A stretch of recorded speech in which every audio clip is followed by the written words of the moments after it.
And so I'll start from the other direction to give him some time, and we'll go with Nestor. All right. My character is Slate. He can transmute objects into other objects. He can do short-range portals. He can do long-range if he's ever inclined to. And his main source of power is a magical helmet.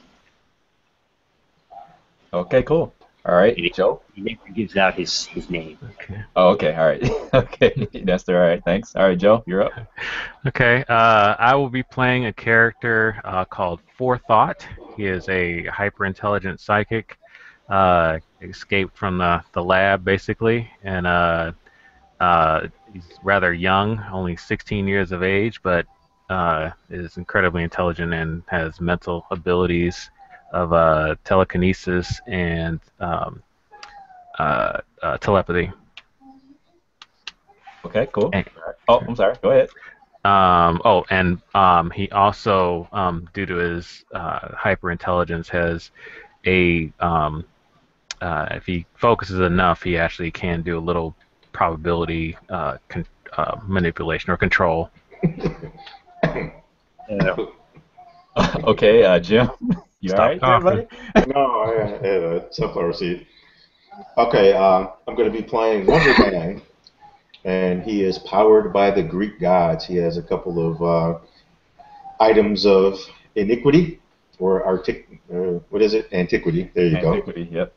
He's got the Golden Fleece, which protects him from harm. He's got the Aegis Shield, which is reflective. He's got the Helm of Darkness, also known as the Helm of Hades, which is the invisibility helm that Perseus used in, what was that movie? You know, the one. Lightning Thief? No, you fool. Clash of the Titans 3. He's got the sword of the Vorpal sword of Peleus and the winged sandal, so he's ready to go. He's a college student who is good with the good gods, and he likes to fight giant monsters. All right, cool. Okay. All right, Daryl. What's up, everybody? This is Daryl Simmons, a.k.a. Fat Ninja DM. I run the Facebook page RPG Realm Changers. And if you are so inclined to go check out the videos that I do, you can go to the YouTubes and just search for the uniquely named channel, Daryl Simmons. I am playing Arbiter, which is basically a guy in a power armor suit that focuses on search and rescue. All right, cool. Okay, and last but not least, Heath.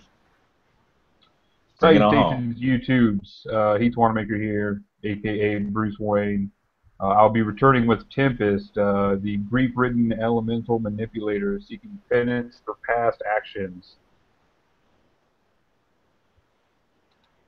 Okay, cool. All right. Okay.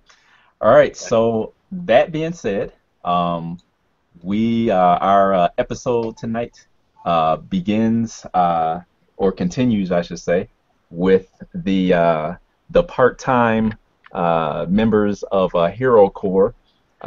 They've kind of not too quietly burst their way into Nakatomi Tower, which is being held by a group of superpowered terrorists of some sort who have threatened to destroy the building if over a quarter million or $250 million dollars worth of stock options is not deposited in an unnamed account of their choosing by noon this same day.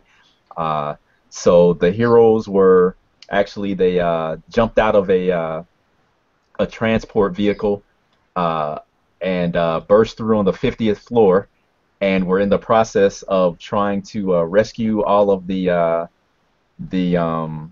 innocent hostages that were there when they found themselves kind of hijacked by a dastardly villain by the name of Death Stalker, who was actually knocked out of the building by... Did Arbiter do that? Daryl? Did I Arbiter believe so. punch him and knock him back? I think, and No, he. he leapt. He leapt for the remote. Oh yeah, that's right. That's right. Arbiter punched him and sent the remote to the bomb skidding to the edge of the outside of the window, and Deathstalker actually ran and jumped for the remote and ended up sliding out the rest of the way. The guys thought he was finished with, and were trying to still kind of get control of the panicky hostages, while another supervillain that they don't know who or what it is. They just know that it basically looks like a large or giant-sized intelligent gorilla of some sort with a some type of plasma weapon grafted to one arm, and he's in the stairwell trying to punch his way up the stairs because Tempest actually using his control of the elements was able to basically block the stairs off. The very last thing that happened, or actually, and the other thing that needs to be made of note is that Tempest was also injured by Deathstalker. He actually stabbed Tempest in the thigh with one of his katanas. And the very last thing that happened was that the heroes turned to the window only to see Deathstalker struggle to lift his upper body up into the window, and he pressed the detonate button on the remote, and that was the last thing that happened when our episode ended the other night. Now, lest go you ahead. forget, I had all those damn bombs. Yes. No, I have not. I did not forget, sir. So when we zoom in on the action, we see that Tempest is standing there in his overly dramatic pose as usual, arms thrust out. This large beach ball sized orb of water that he collected from the fire sprinklers that were going off overhead. It's swirling in front of him as he kind of controls it. And inside, through the murky waters, we can see a bunch of lights blinking on and off. And those lights are indicating the presence of multiple micro bombs, we were calling them, that actually Wonder Man was able to take off of the unknowing hostages and put inside of this makeshift containment structure made out of water. Okay. Arbiter was actually in the door to the stairwell, right? And proceeding to go down to face the opponent that was down there. Is that correct, Daryl? Yeah. Okay, all right. And you guys can still hear this gorilla pounding against the concrete walls in order to get up the stairs, and with every like pummel, you guys can like see dust kind of sprinkle down from the ceiling tiles above you, and you can actually feel the floor kind of vibrate with each time he hits it. And then Jim, what was Wonder Man in the process of doing? What was he doing? He had just finished gathering the explosives, so I guess he was. Oh yeah, I know what he was doing. He was waiting for the ape thing to burst through. Okay. Was he down in the stairwell with Arbiter, or was he? Yes. Well, I was. Well, Arbiter is down in the stair with me because that's where I was. Oh, okay. I was taking the. I was down there with the civilians getting their stuff, getting the micro bombs. Okay. Bombs. 1 second, and then forethought. Okay. So. Okay. All right. As you guys can still. Okay. So Heath, let me go with you first. What are you gonna do with these micro bombs? What is your intent? Well, like I was saying, I'm gonna, if I can, I'd like to just try to compress the sphere and just crush them and just crush them into nothing. Mangle them so they don't function. Okay. Okay. Okay. All right. So you we'll say that Forethought and Slate, because of a previous how do I want to say it? Because of a previous uh, difference of opinion between Tempest and Director Sanchez. Director Sanchez called in for reinforcements. Okay. All right. There, there, there were reports of people didn't know what it was. They thought that the Nakatomi Tower, that there had been an accident or something on the upper floors because all of this debris had suddenly fallen down from up high and crashed to the street below. And then all below there in the on the ground level of Nakatomi Tower is Nakatomi Plaza, of course. And there are like restaurants and boutiques and all this other stuff down there. You know, kids are on their roller skates and their skateboards, and people riding all around and enjoying a nice summer weather and everything. And then all of a sudden, this debris comes falling from all over the place, and just thankfully, nobody was killed. But we know that that's because of the efforts of Wonder Man, you know, because he actually diverted a bunch of the debris out of the way. So thankfully, no one was killed. But this still started a panic. And Director Sanchez, who's the director of Hero Corps, he called in reinforcements. Okay, so the reinforcements he was able to drum up is no other than Slate and Forethought. Okay, two more rookies to throw into the fire, but hey, why not? We got to do what we got to do, you know. So you guys actually are on another transport, you know, right. and you guys are zipping towards the building, okay. And you guys can, as you get closer, guys can actually see that there is a individual that is perched precariously, hanging by his fingers and toes, as it is, to the side of the building.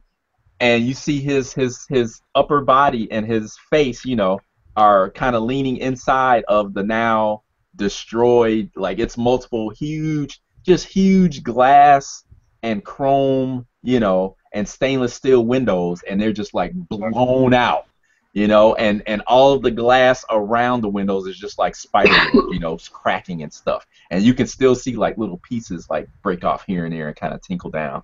As you guys kind of look down, you can see that now the police and the fire department are starting to put a radius of personnel around the building down there to keep people away from it.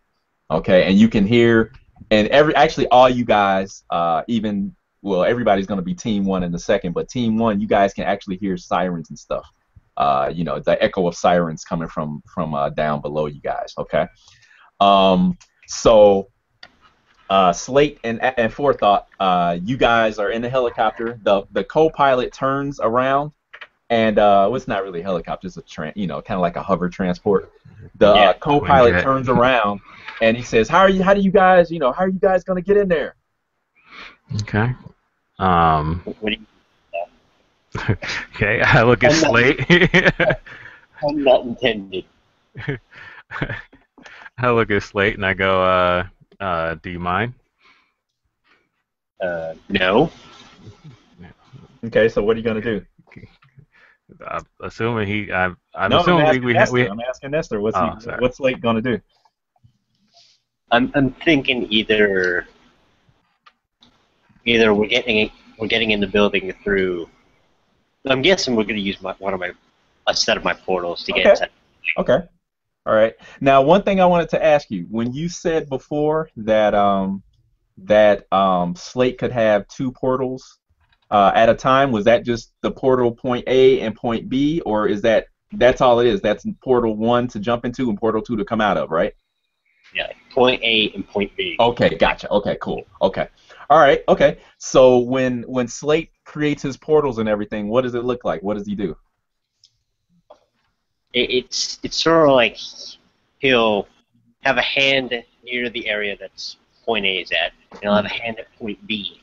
Mm-hmm. and he'll like hold those up, and then 2 portals will open at those locations. Okay. All right. So you see that the transport, the hovercraft, kind of like shifts and quakes a little bit, as this portal opens up. That's a little bit larger than well, it's actually, it's enough for a man to dive into, and you guys can see through it. And on the other side, I mean, it's just like, reaching through a window, basically. And you guys can see Tempest, and actually you guys see Tempest and a bunch of huddled and wet and just tattered looking hostages in there, looking at him wide-eyed and just like, oh my God, what's he doing? What's he doing? Okay, so you guys jump through? Yeah. Yeah. Okay, all right, okay. So Tempest, you see these other 2 forms come through like a round portal that opens up not too far away from you in the same room here. And Joe, what does Forethought look like when he dives through? Forethought looks like he actually looks more like a kind of like how the picture kind of depicts him. He's kind of a younger looking kid that he looks like he really does not belong. Like like his outfit is basically kind of like makeshift, like he just kind of made it himself. Basically, kind of had like a mask that's kind of half cut, and like a ball cap on his head. Mm-hmm. But that's pretty much it. Nothing, extraordinary with him. Okay. All right. And then Nestor, how does Slate look when he jumps out of there? Wait, what? What I missed? What does Slate look like when he comes out of the portal? What does he look like? Describe him. Basically, he's holding on to his hood, and he's like bracing because he never gets used to walking through those portals. Okay. All right. What's he wearing? He's wearing like his usual red and black uniform, where he's got his like black and red shoes, his helmet as usual, because he needs that. And what does this helmet kind of look like? Is it picture like it's sort of like Dr. Fate's helmet, but not as fancy. It's more streamlined. Like it puts on it just looks like a mask, but metal. Is it obvious it's that like it metallic mask? Is it obvious that it may be mystical in nature, or? Yeah. It is? I mean, does it have is it like dripping with magical energy or something, or sparkling, or what? Like if someone holds up an infrared camera, it kind of looks like it's giving off heat, but it's not really heat. Good enough. Okay, cool. All right. Okay. So Tempest sees these 2 weirdos come diving out of this portal.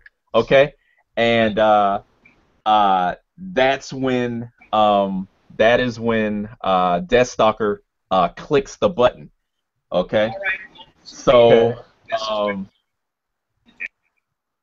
so let me say one thing. When you guys aren't talking, make sure you guys mute. Okay. So everybody can hear.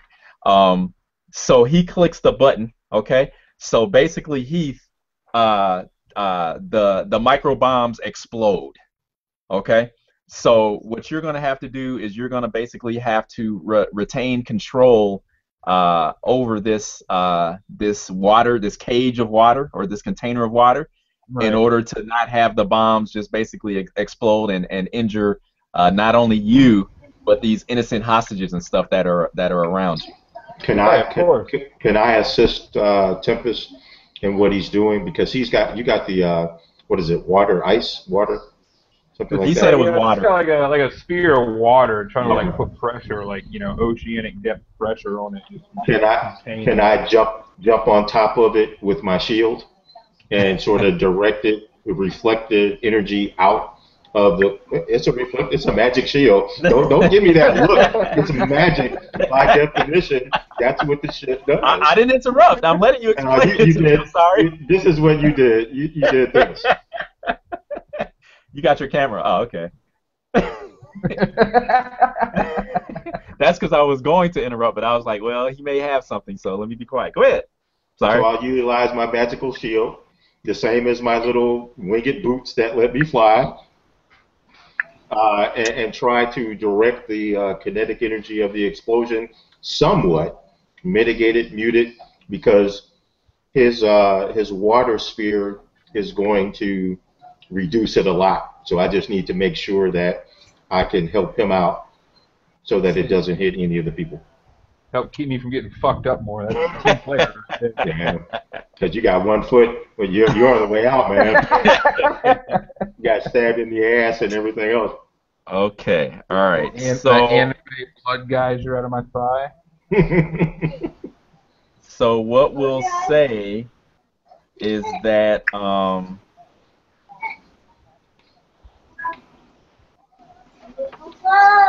we'll say that what you're trying to do is, I will say, let's see, I smart now. Show you what to roll. Touch you crunch stuff and the disadvantage.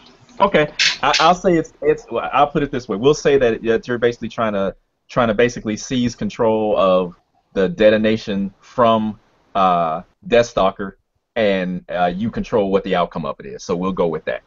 Okay. So and then Jim, what you're gonna do is we'll let Tempest do his thing. Actually, basically you're gonna have to go first because you're gonna want to aid him. Okay. So based upon Wonder Man's role, we'll see how much aid he can give to Tempest. Okay. Now, does anybody else want to try to do anything to assist in this situation?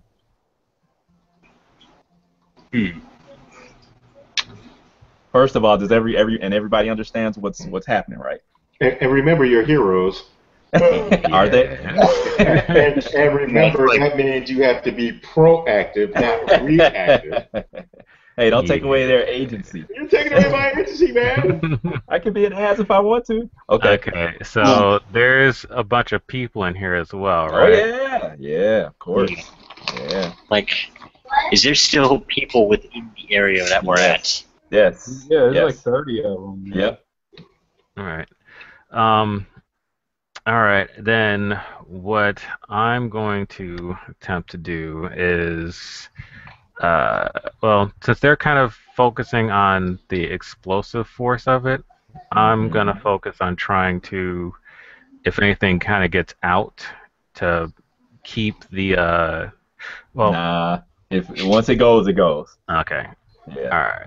All right. Basically what I'm going to do is I'm going to have to be proactive or reactive. All right, proactive. I'm gonna try to get a hold of all the people in here with my with my telekinetic power, so that if they get well, I guess it is kind of reactive, but I'm not trying to hold them for like the blast. It's basically kind of like if they get blown out, I got a hold of them so they don't actually fall anywhere. So, so in other words, when they get blown out, you're gonna try to grab them. Is that what you're saying? Yeah. Okay. All right. Okay. Okay. Now you said when, David, not if. I don't like that. Hey.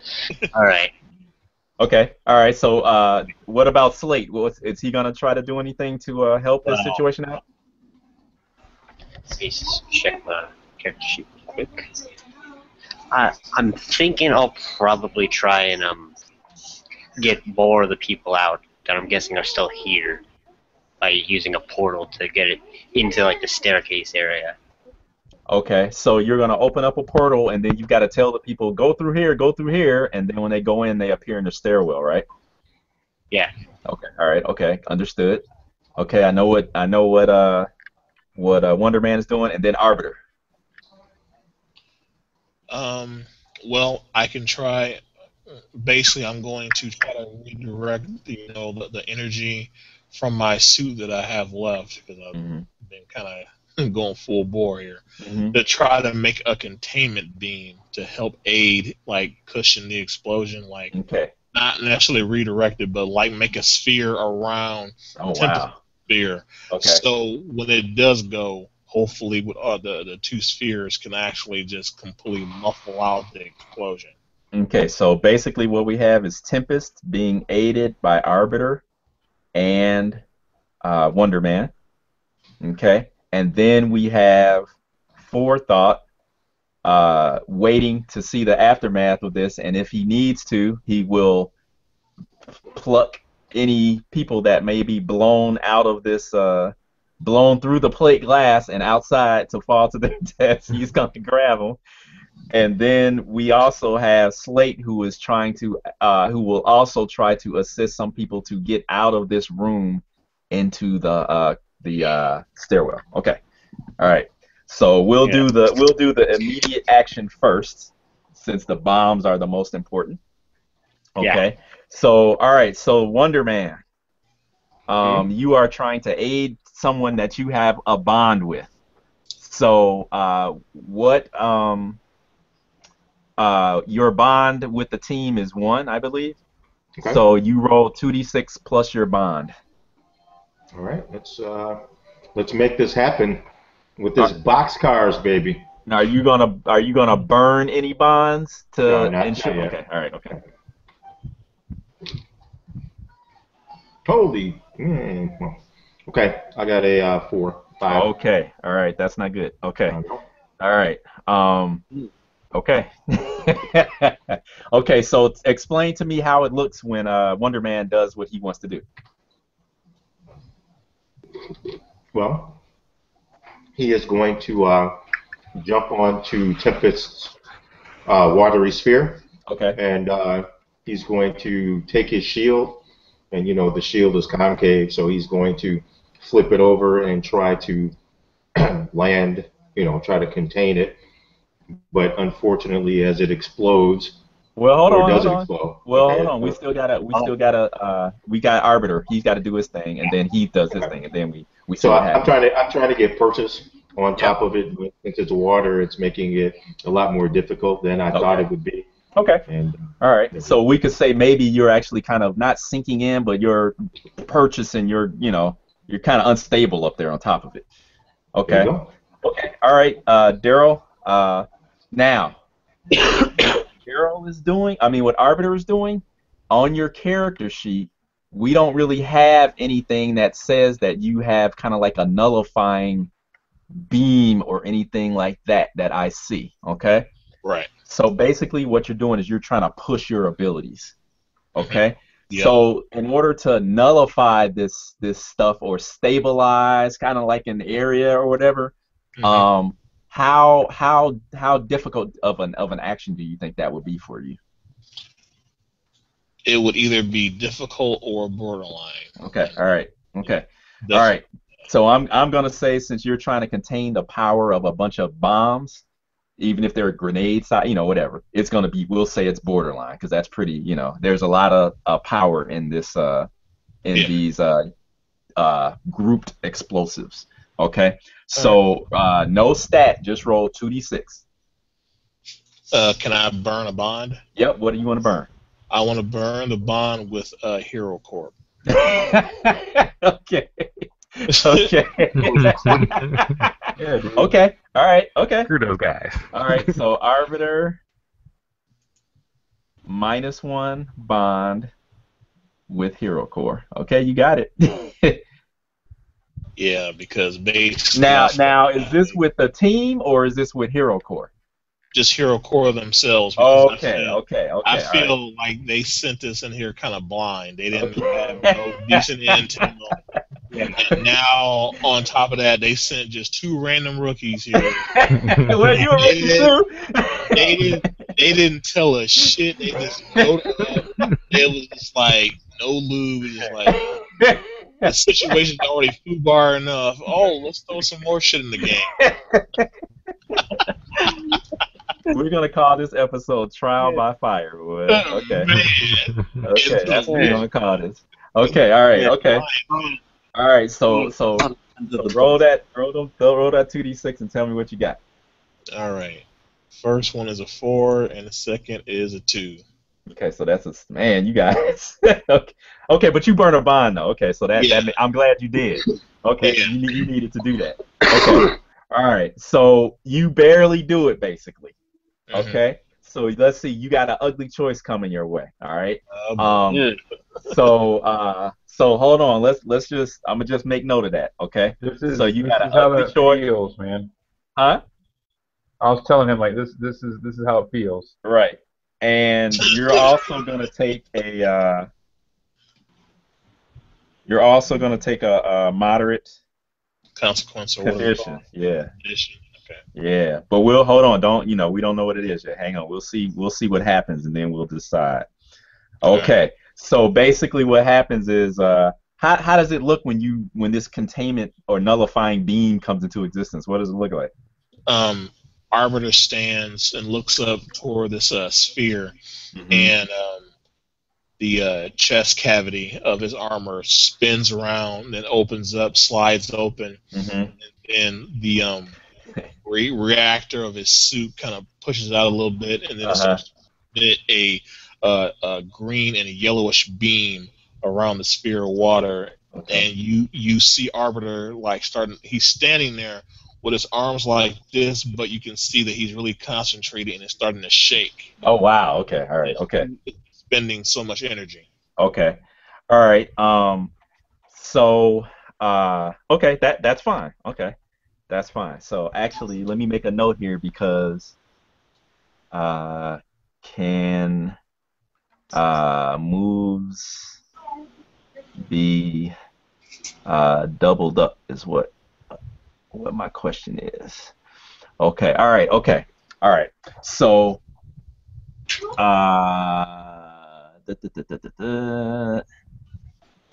Yo, expose yourself to danger.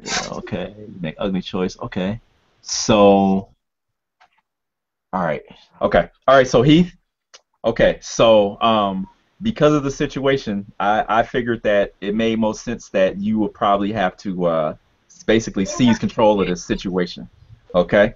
So you see that Wonder Man has like leaped up on top of your water sphere, and you see he's kind of struggling up there with his shield, and he's trying to rearrange it, to kind of like act as kind of like a buffer of sorts. And then all of a sudden you hear a high whine, and then like a whoosh, and the whole orb, including Wonder Man, are like just like illuminated by this greenish yellow, just like energy field of some sort. Okay, all right. So you can see you all of a sudden, almost like if it's in slow motion, you see the lights of the bomblets start to like blink faster and faster and faster. Okay, and then they go solid, and then you can kind of just like see them just like poof poof poof poof poof poof. They just start exploding. Okay, all right. So what approach do you think will make the most sense in order for you to regain control over this this water containment situation? I don't know. I'm thinking. Is it force of will? Is it, are you trying to harden this thing? Yeah, I mean, I think as far like it'd be like a maneuver to try to further manipulate the water, like and like bring up some more, like like the water on either side would kind of like manifest and rise up Okay. in hands to like grab around this orb and further press on Okay. it. All right. Fair enough. Okay. All right. So okay. So roll your 2d6 plus your maneuver then. It'd be 10. Oh wow. Okay. All right. Okay. All right. So Say it nice. So that seize control. Okay. So that's good. So let's see here.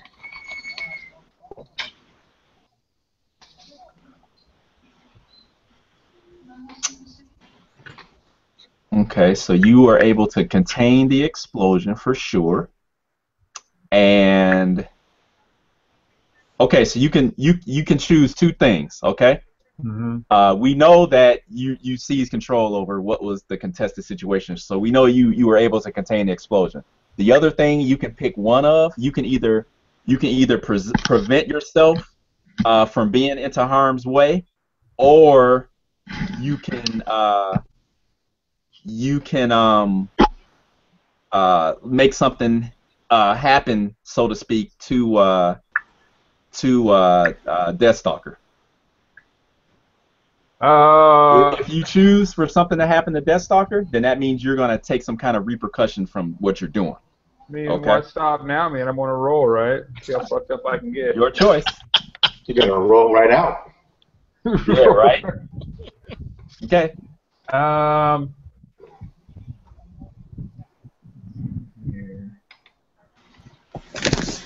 And just so you know, you're not like killing him or anything like that. You're giving some disadvantage to him. That's what you're doing. It's before you, because I can see that look on your face. So. Okay. I was thinking like having like the hands like Kamehame the ball at him and have it blow up on his face and just kill him, but I guess not. I'll just contain it as hard as I can. Well, we're done. That part is good. Myself. Heroes don't kill, man. Okay. Heroes don't kill. I want to not be hurt, I guess. Okay. Like, you know what I'm saying? Okay, that's cool. Okay. All right. So how does it look when you contain this blast? What does it look like? See, like I said.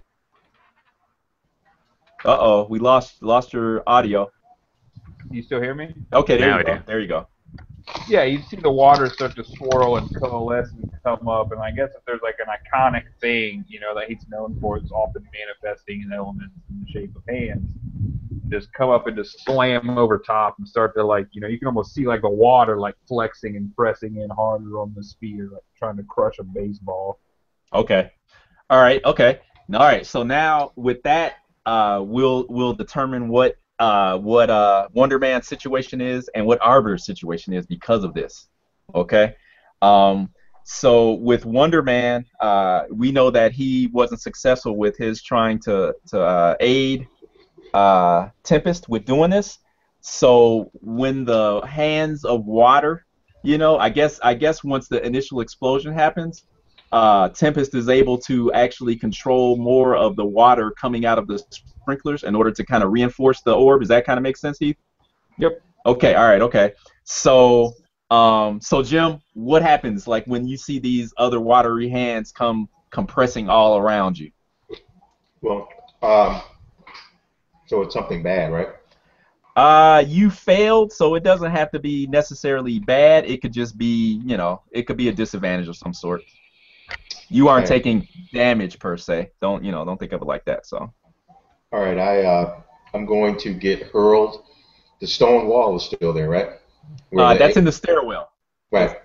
Yes. That's back. So yes. What'll happen is the force of the explosion before the hands kind of reassert themselves. Mm-hmm. It blows me off and back and into that stone wall, and the stone wall crumbles, revealing Apex back there. Okay. All right. So now okay. He can get a free attack on me or whatever it is that he needs It's only going to take one. Okay. and the people kind of go into a frenzy. Of course they do. You know? Yeah. Okay.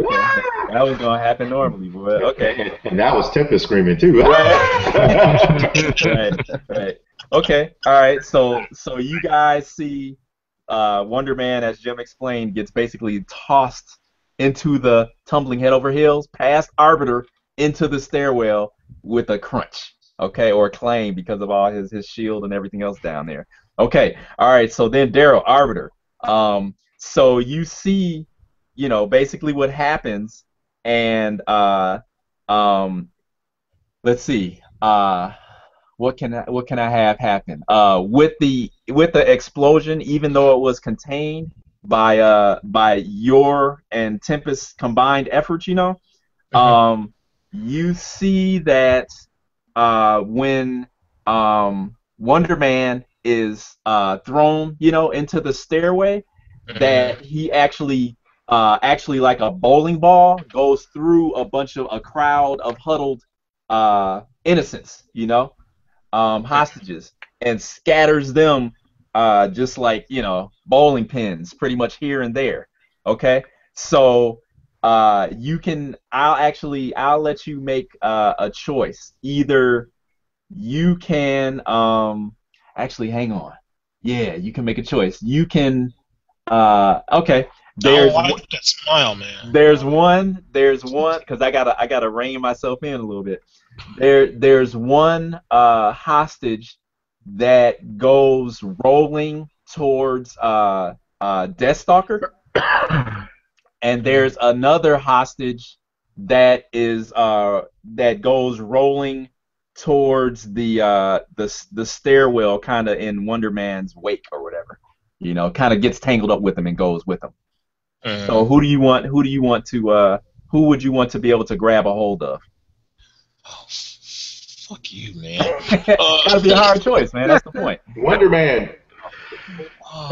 Yeah, right. That's what I should have done. But yeah, that's what I should have done. Screw both hostages. I'm saving Wonder Man. That could be your hard choice. You want to try to grab him? No. Okay. All right. Okay.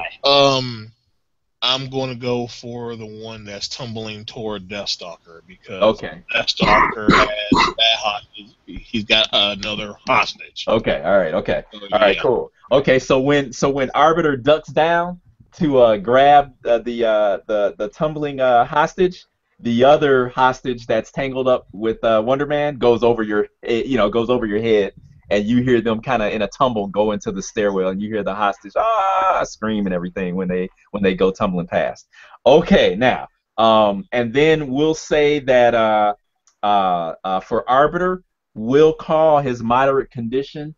We will call it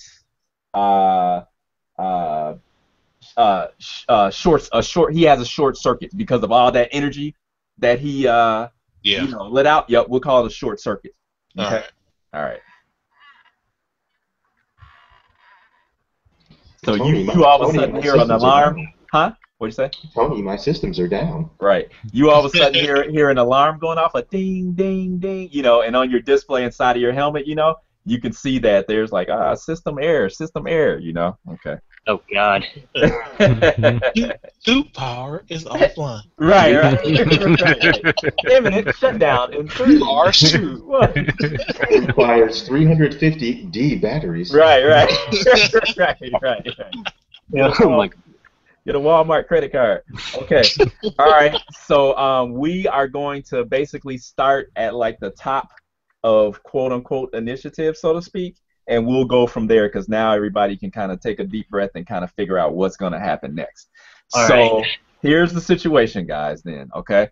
So Death Stalker, you see that he is actually climbing up onto the floor again from out of the window. Okay. The other bad guy that's in the stairwell, the huge man ape that's down there, he's down there with Wonder Man and at least one hostage, and the wall that Tempest had put up is now down because Wonder Man basically tumbled into it and shattered it. It was already about to be shattered anyway. That's all it took, so it crumbles. Okay. There are still at least 20 hostages inside this room. It's a big open kind of like conference room, but they're still in here kind of scattered everywhere. And there is that's it.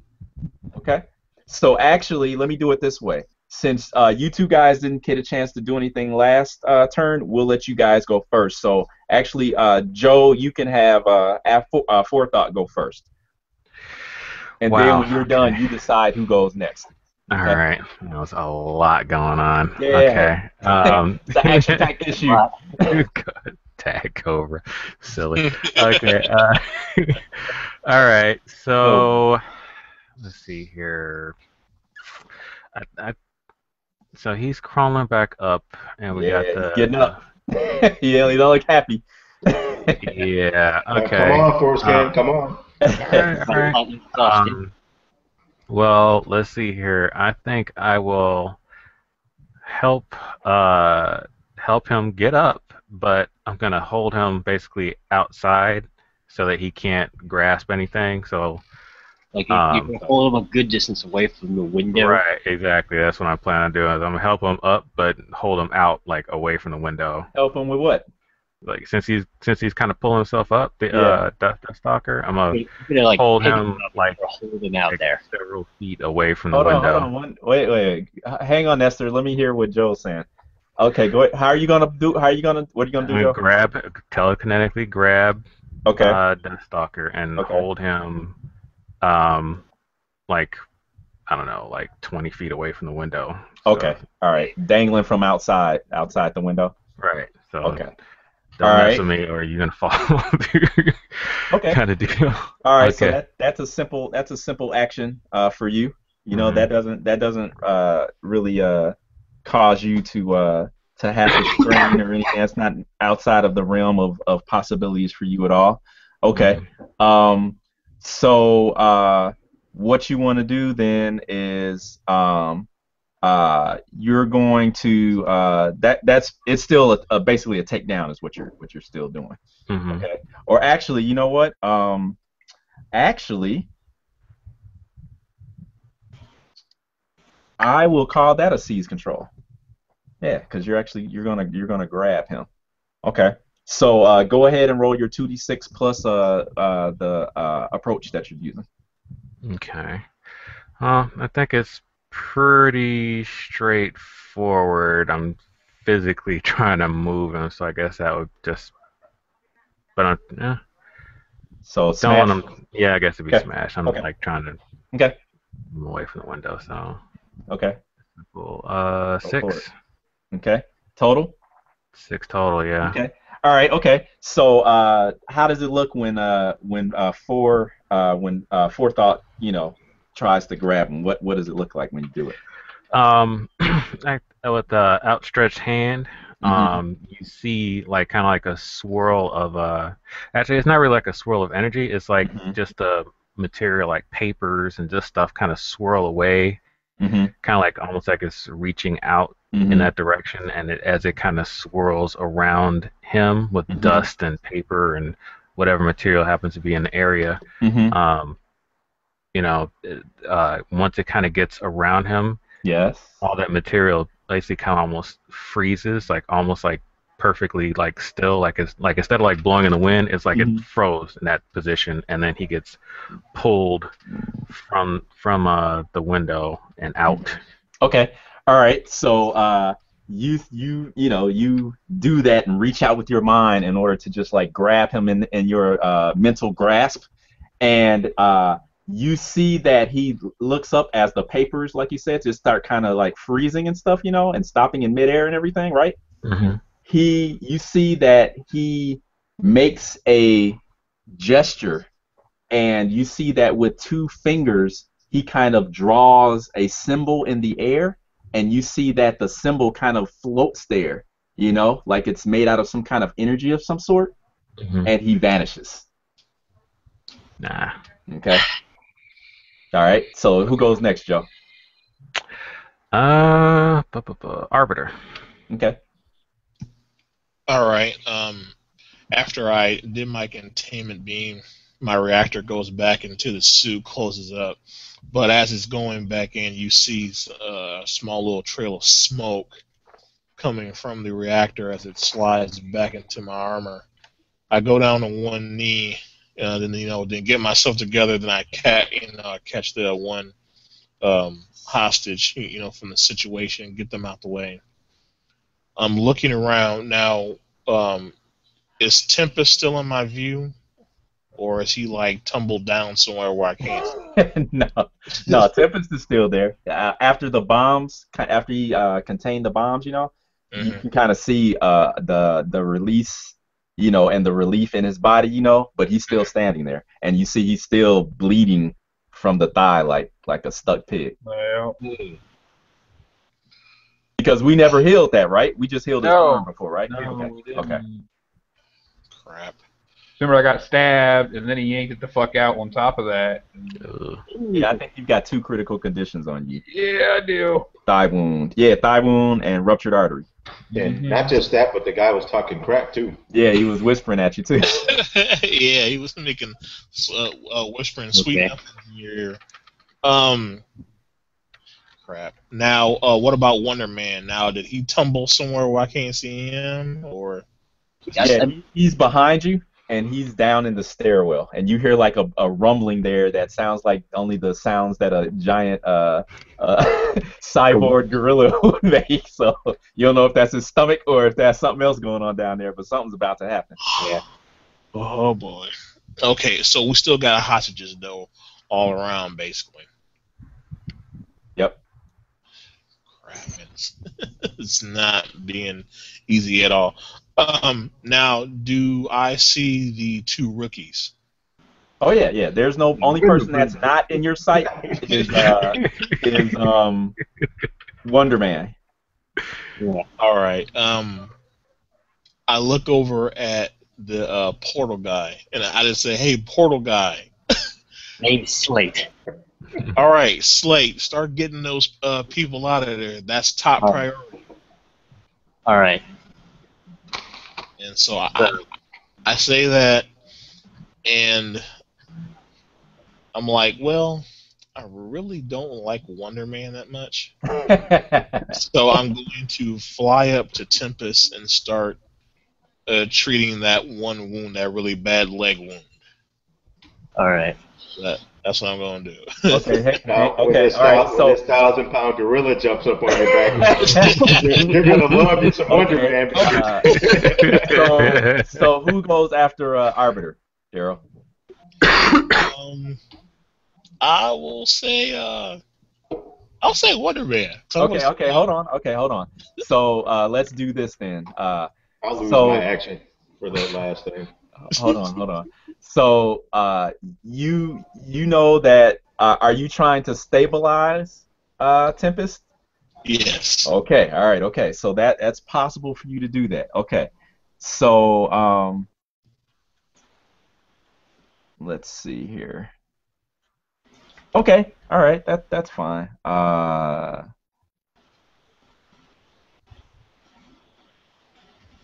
All right, so I believe that would just be a straight up aid action. Okay, so go ahead and roll your 2d6 plus 1, which is your bond that you have with your teammates. All right. And tell me what you roll. It will be a 7 total. Okay, all right. Okay, so you can do that. And let's see here. Okay, all right. So, are you using your medical foam again to do this, or Yeah. what is it? Okay, all right. Okay, that's fine. All right. So, so you guys, so Arbiter will actually be tending to Tempest's grievous wound, and what I'll do is that I'll let you get rid of one of his critical conditions. Okay, but the catch is that you are concentrating on that. You are not aware of what else is going on around you for now. Okay.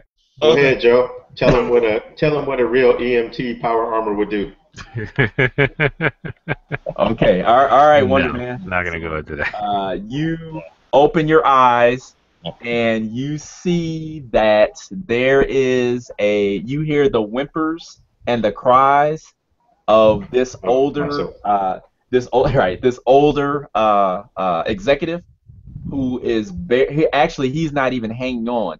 His shoulder is snagged on a piece of metal, and he's dangling over the middle of the stairway. And you guys are on the 50th floor. Okay. On the stairwell, just out of arm's reach of you, just over the other side of this crumbling wall of concrete and stuff, is the ape, and he's looking at you with his beady eyes, and you can see that he's balling up one of his massive fists, Jim. To have at the guy or have at me? He's looking at you. Okay. Okay. You don't care about the hostage. Okay. Well, I do. So okay.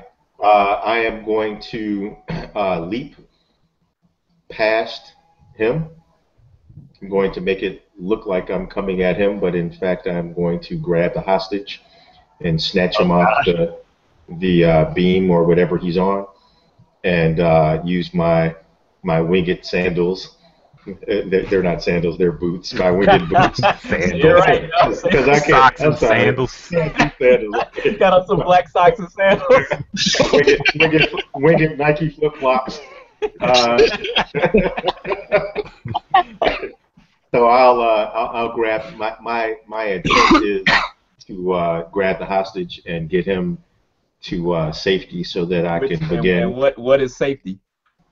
They're away Well, from I'll take him down a couple flights, and then I could come back up and start shield bashing Ape Face. Okay. All right, so that's gonna be a serve and protect move basically. All Okay. right. So So, use your protect stat and roll. all right. So my protect stat is 2. Okay. Actually, I added a link under my character Okay, that's fine. to my reworked character sheet. Okay, okay. Just so you know. Okay. Here you go. All right, great. That's a 10. Okay. All right. So basically, what that's gonna garnish you is that's going, and actually I'll kind of change my narrative a little bit.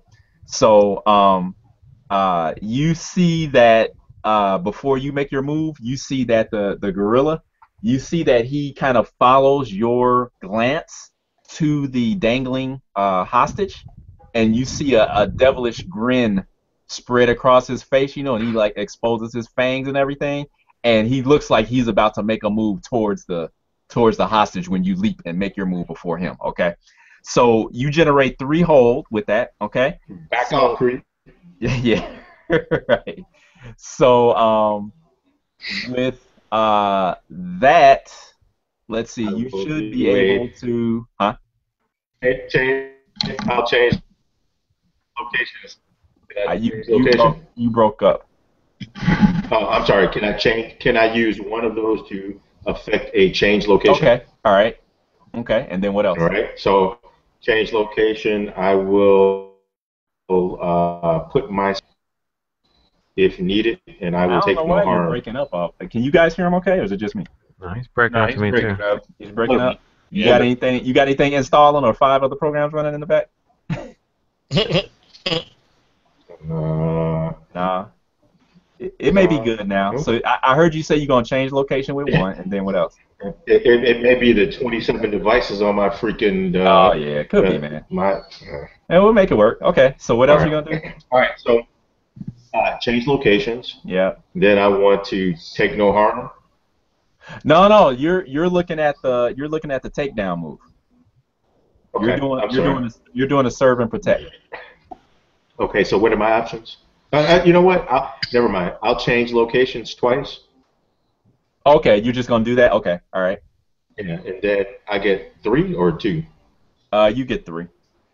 Okay. I change location twice, and then. Well, you don't need to do that twice. You don't need to do it twice. Well, if I want to get the guy further away from No, me. that's fine. That's fine. It's just a narrative. That's fine. And So you can. I'll take him down a couple of flights and then secure him and say, "Stay here. Don't move."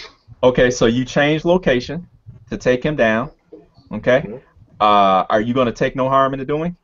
Yes. Okay, and then one more. You can either take away an advantage of the NPC, or you can impose a minor condition on him with your last point. Okay. I will impose a minor condition in that as I leap or fly past him, I'll kind of bash him with the shield against the wall as I go by. But my main thing is to secure the civilian. Okay. All right. Okay. So you give him a. I'll give him a dazed. A day. Okay. All right. No, So actually, I'll give him an anger. So now he's pissed. Oh, okay. So you ain't. Okay. So you pissed. Okay. You pissed him off. Okay. So he's pissed off now. Okay. Okay. All right. So you guys can hear this big clang from the stairwell. Okay. And you hear a roar that kind of echoes from out of there. All right. And you hear a voice. I'll kill you. Okay. You guys hear that? All right, Jim. Who goes next? All right, Slate. All right. Slate. Well, I will join Wonder Man down there to help him out. Okay. So when Slate gets in the stairwell, okay, you see that Wonder Man has grabbed one of the hostages and plucks him off of his situation, and basically does a controlled, just like free jump over 20 feet down the stairwell, and then they both land, like 2 stories, at least 2 stories beneath, 2 floors beneath them, and you see he kind of leans the hostage up against the the door, you know, and the door kind of opens up, and the hostage kind of just sags, you know, into the doorway. Okay, so that's, and then you see the ape there, and he's raised. He has both of his arms raised up, and you see him roar, and that's when he says, "I'll kill you." Okay, so what do you want to do? I think what I'll do is I'll use the energy from my helmet to sort of just like shoot him. Okay, so now you're saying that your helmet has energy rays that comes out of it. Okay. Might as well use that energy for something. Huh? Might as well use the energy of my helmet for something. Okay, all right. So that is something that you don't have on your character sheet. Okay, so it's a power that you basically haven't used before. All right, so you're gonna push the abilities of your guy, of Slate. Okay, so in order to shoot a blast from your helmet, how tough is that? You think that's a simple thing? You think it's a little more difficult, or is it kind of borderline? What do you think? I think he'd probably try and channel the energy from the portal to sort of project it at him. Okay, so that's pretty tricky. Okay, Yeah. So that's at least going to be difficult, I would think. Let's go with that for now. Okay. All right. So you don't add a stat to that, so just roll 2d6 and tell me what you got. Okay. 6 total. Okay. All right. Okay, with the 6. Okay. So what does it look like when you channel this energy from the portal? Basically, I'm sort of like holding my hands up to my helmet, and you just see like this ball of energy sort of appear before me, and then it just like blasts its way towards the ape. Okay. All right. Okay. All right. So who's there to see this? Okay. So Wonder Man, you can see Slate come into the stairwell, you know, and you can see that his helmet begins to just like glow, you know, and and a portal kind of opens up next to him. Is that right, Nestor? Yeah. And then this like it kind of like vomits energy. All this energy just comes out of it, and you're the only one that sees this because everybody else is pretty much preoccupied. Okay. But you hear what sounds like sort of like a hum, like a very Okay. weird sort of like humming sound coming from it. Okay. So since this was difficult, and you failed your roll, yeah. So what happens is that you, Wonder Man, you can see Slate. He screams and he grabs the helmet, you know, and almost it looks like as if he almost like attempts to like rip it off his head, but he doesn't. He just like kind of grabs it, you know, like he's in extreme pain. And you can see that the energy, the hum just like gets really loud for a moment, and then you just hear like a clap, you know. And the next thing that you see Slate kind of kneeling on one knee as he has taken a moderate condition known. We're gonna call it. What did you say it was? We're gonna call it. What would the energy be called? Mystic feedback. Mystic feedback. Okay, there you go. Okay, thank you. Okay, so you've got one moderate condition called mystic feedback. All right. All right. Okay. All right. So Nestor, who goes next? I guess I'd say, man, Tempest. Okay. All right. All right, man of the hour. It's on you. Save the day. Come on. Yeah. So I'm looking better, right? Arbiter's down there, like. Yeah, he's working on you. It looks like you are definitely looking better. You know, you're going to be in good shape. He's still kind of working on you though. All right. For all intents and purposes, I'll just say he closed the artery, I guess. Oh yeah, cool. So I got the huge gash. Yep. And Death Stalker ran away like a punk. So that just leaves the gorilla. Well, I don't know if he ran away. He ain't there, so. Okay. All right. So can I see, like, how far down are they in the stairwell? Right? Can I see him from where I'm at? Probably not. No. You saw Wonder Man tumble through there, and you know that that gorilla is in there, and you know something going on down there. What you did see Slate. He's kind of like in the doorway to the stairwell, and you saw what happened. You saw his helmet was glowing, and he was kind of summoning some kind of energy or something, and it didn't look good, whatever happened. Right. Okay, so I'm gonna move over to the stairwell. Uh-huh. So I can get line of sight on this guy.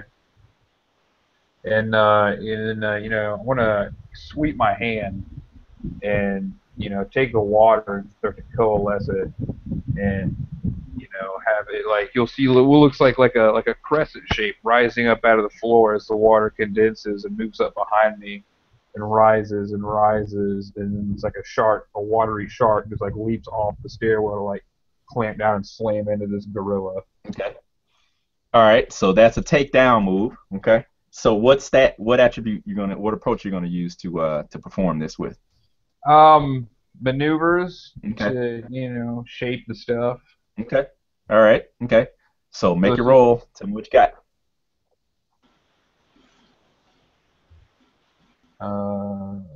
The 8.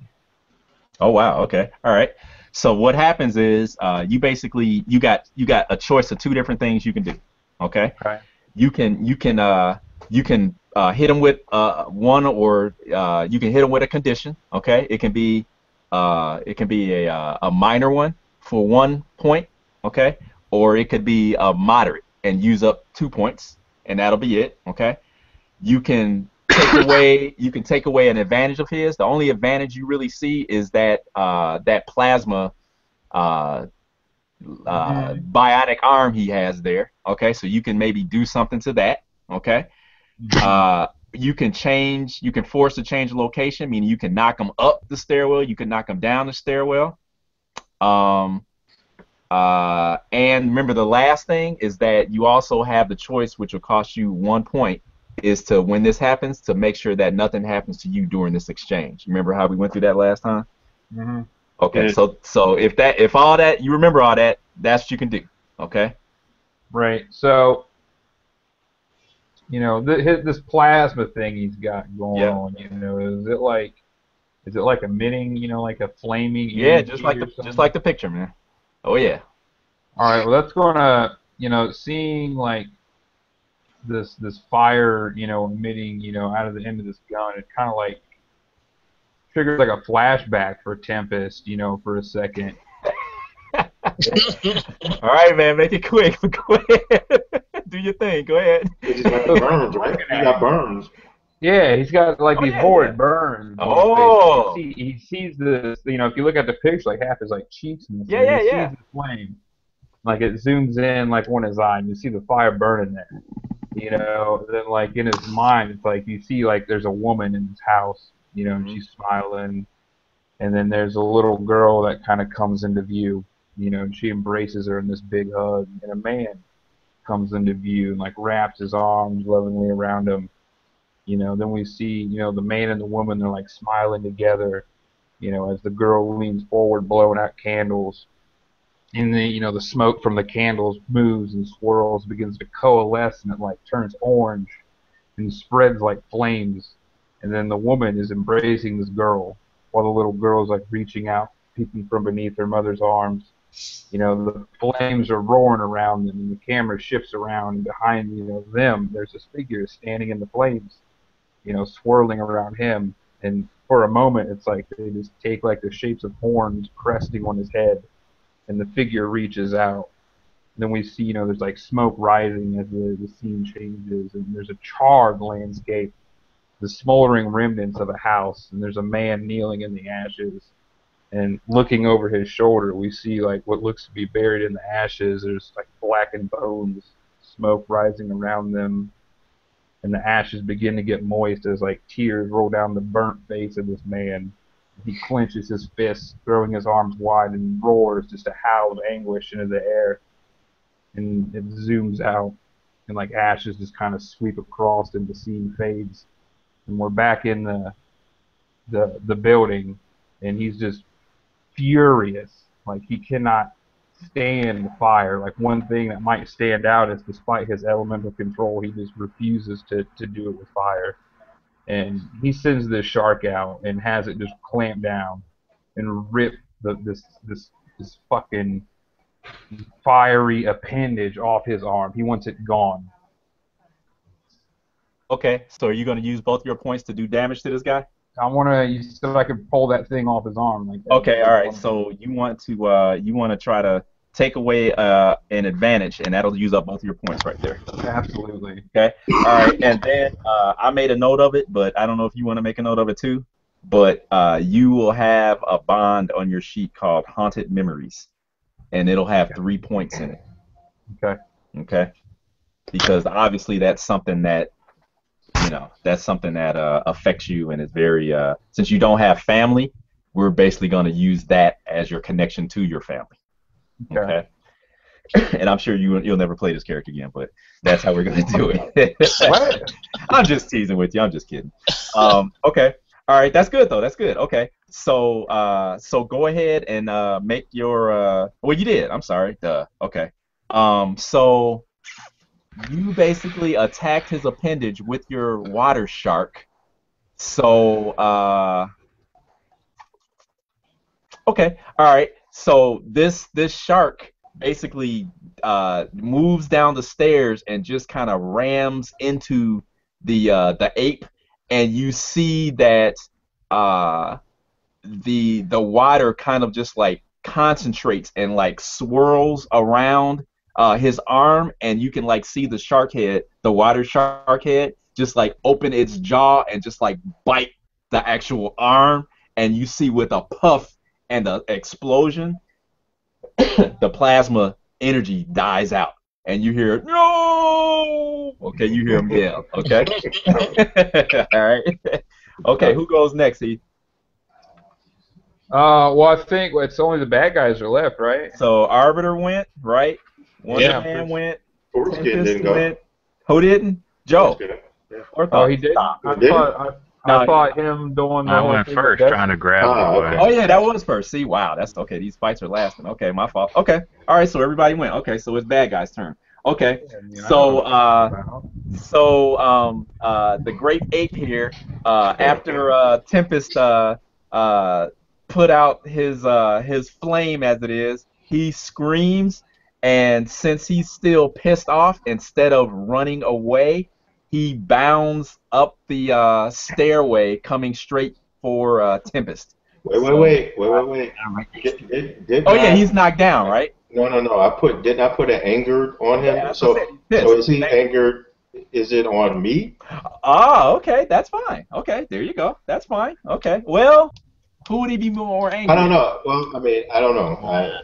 Yeah. I know he was angry, and I know Tempest just. Yeah, Tempest just put out his torch of manhood, so I think he'd probably be a little madder at Tempest right now. Which is never a good thing. Right, exactly. He's been effectively neutered, so to speak. So yeah. So you see, he beats his chest, and he roars, and he comes up. He's bounding up towards Tempest. Okay, so that's what he's gonna do. Okay. Now, do I know that, or do I know if Tempest can actually fight? I know he can do all. I mean, I know he can do all of this. He talks a good game, so I don't know. But when it comes down to throwing hands, is he going to be okay? You've never seen him actually throw hands. Okay. Which doesn't mean he can't, but so you've if never this seen thing him. grabs a hold of him, it's probably game over. Like the Hulk with Loki. So you see that he actually roars, and you see that I'm gonna be more creative than that. He grabs the railings. Actually, he grabs you see his with the one hand he has. He reaches down, and you can both Tempest and who's in here? Tempest is in here, Slate is in here, and Wonder Man are in here. So Right. you can see he puts his hand in like a like a martial arts kind of like a blade kind of form. You know what I mean? He puts his fingers together, like a blade, Like a knife karate. hand? like a knife hand. Like a knife Yeah, hand. like a knife hand, and he thrusts it down into the concrete and steel of the stairwell, and then he just rips and pulls up the stairwell and flips it like you would do a piece of carpet or a runner. You guys imagine that? Yep. Yeah. Okay, and you can hear the concrete just starts flying away in chunks, and you hear the steel just like it screams almost as if it's in pain.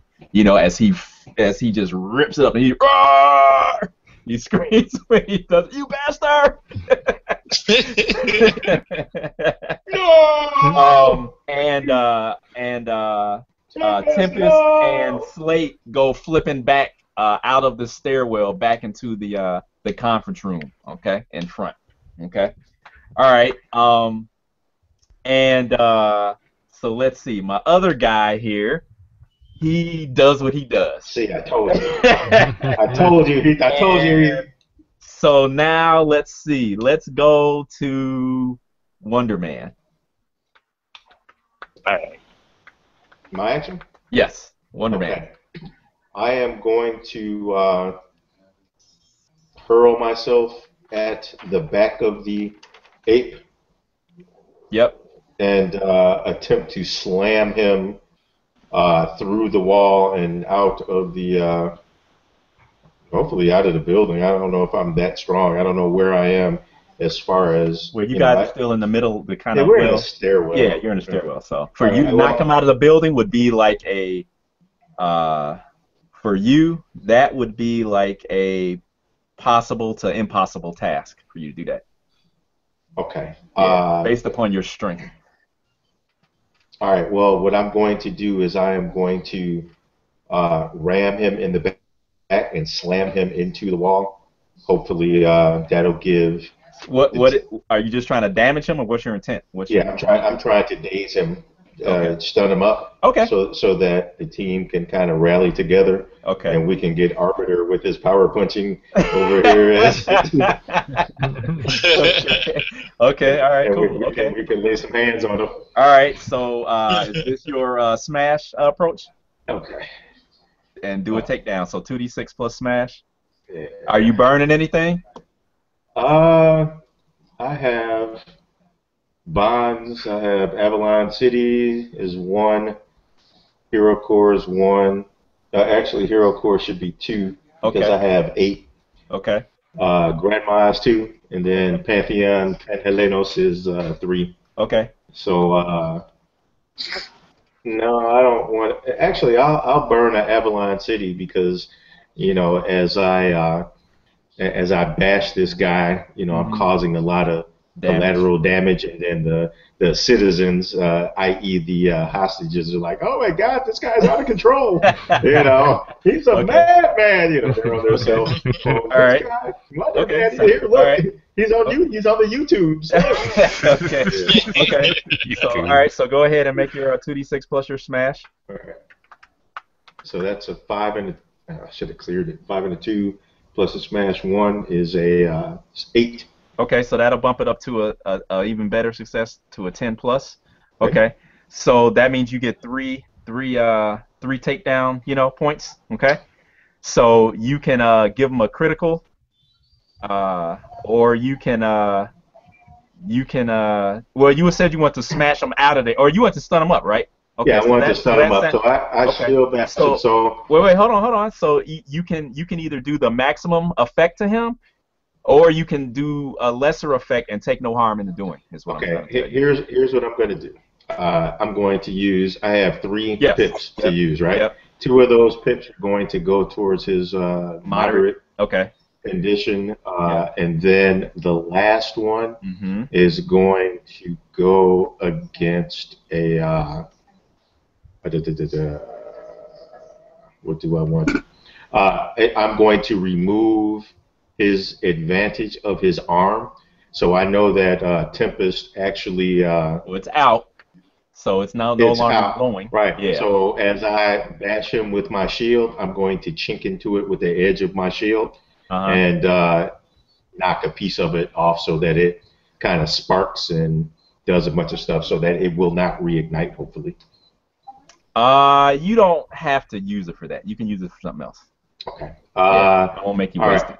Then what I'll do is I will put all 3 towards his condition of getting knocked the hell up against the concrete in the stairs. Okay. And then I'll take the minor condition of because I take the harm, but I want it to be my public persona is being, you know, because I did burn. Well, I didn't burn, but you did. You burnt with City. Okay, so then people are like, "Oh my God, he's crazy." So you know, I'm like, "Oh no, what am I doing?" You know, and I'm kind of questioning myself as my experience as a hero. Okay, so -1 bond to the city, and also you have a moderate condition of doubt. Okay, I'm in doubt now because the people are like, "He's a madman. He's as bad as that guy with the bombs." You know, like, okay. What? Oh my God. So negative persona or damaged persona. How's that? Damaged rep. Rep. There you go. Better. Yep. Damaged rep. Yep. City rep. Okay.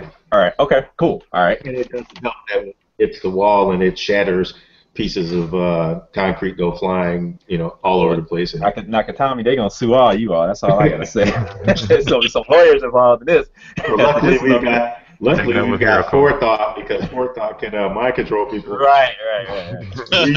We did not do this. Right. Okay. So who goes next after that? Arbiter, you're up. Okay. All right. Looking at the situation, I see that the guy is stunned, so I'm finna go for a punch. Oh, Jim, what was the moderate? What was it? Just stunned? I'm sorry. It should have been a 3. So no, you took no damage and then gave him a 2. No, I did take damage. Oh, you did take. Oh, that's right. Okay, so it's a critical. Okay. Right. So what is it then? I'm sorry. He's got a face full of concrete. That's all right. That's basically fine. what it is. He's stunned up. Okay. Okay. I'm sorry, Daryl. Go ahead. Oh, that's okay. Yeah, I'm just going to simply just punch him. Keep it simple. Okay. Let's see. Hang on one second. Let me look at this. Okay.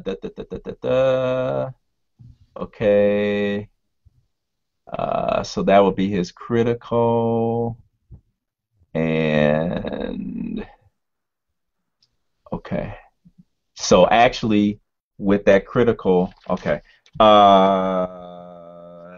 Now remember, guys, and I actually forgot, but it hasn't been that long. But when you guys have a moderate condition, you guys have a -1 to your rolls for things that are related to that. So it's not everything. So like with Wonder Man's damaged city rep, it will be with him trying to, you know, talk to city officials or maybe even. Wait! I took a moderate. I thought I took a minor. No, you took a. No, you took a. Why did I take 2? That's 2, right? A moderate is a 2. Hold on. It is what it is. I mean, it's cool.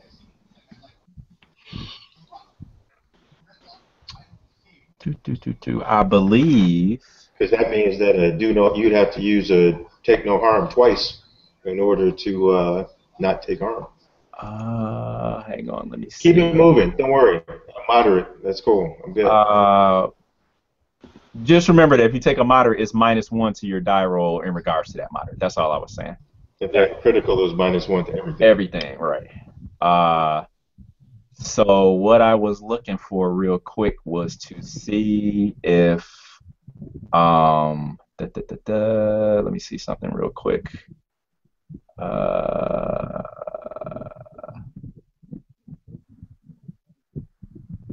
Joe was chomping at the bit. Okay, so I know. So it doesn't matter.